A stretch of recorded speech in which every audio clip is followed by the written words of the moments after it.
Tere! Räägime täna ruutjuure korrutistest.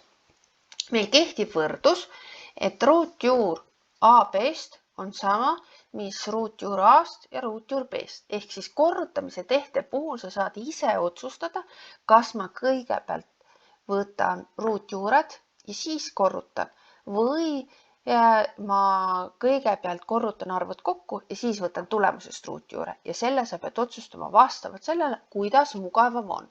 Näiteks, et kui mul on ruutjuur 16 korda 81, siis peast 16 ja 81 kokku korrutada pole nii mugav, aga samas kohe vaatavad sulle vastu ruudud on ja, et 16 on 4 ruut ja 81 on 9 ruut. Ehk siin on mul mugavam teha seda, et ma võtan 16 ruutjuure ja ma võtan 81 ruutjuure eraldi.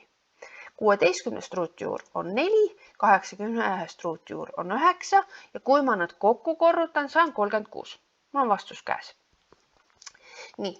Või siis näiteks, kui mul on ruutjuur 49 korda 100, siis ma ka saan võtta 49 ruutjuure. See on 7, 100 ruutjuur on 10, ehk seda vahepealset osa ei pea alati kirja panema, kui see sind ei aita. Kui see aitab, pane kirja. Ja kui ma nüüd korrutan kokku 7 korda 10, saan ma 70. Nii. Aga kui mul oleks näiteks selline näite, ruutjuur 2 korda ruutjuur 32.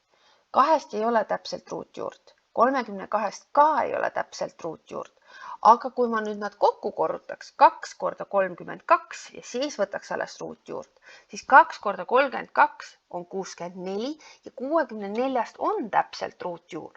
Ehk see on 8. Ehk siin on mul kasulikum arvud kõigepealt kokku korrutada ja siis alles ruutjuurt võtta. Üks näide veel. 8 korda 18. Mõlemast on siis võetud ruutjuured. Korrutan kokku. 8 korda 10 on 80, 8 korda 8 on 64, 80 plus 64 on 144 ja 144 ruutjuur on 12. Et vaata siis alati, kumma pidi sul on kasulikum, kas võtta arvudest eraldi ruutjuured ja vastused korrutada või korrutada enne arvud kokku ja siis alles ruutjuurt võtta. Tähtis on see, et ruutjuured tuleksid täpselt. Head harjutamist!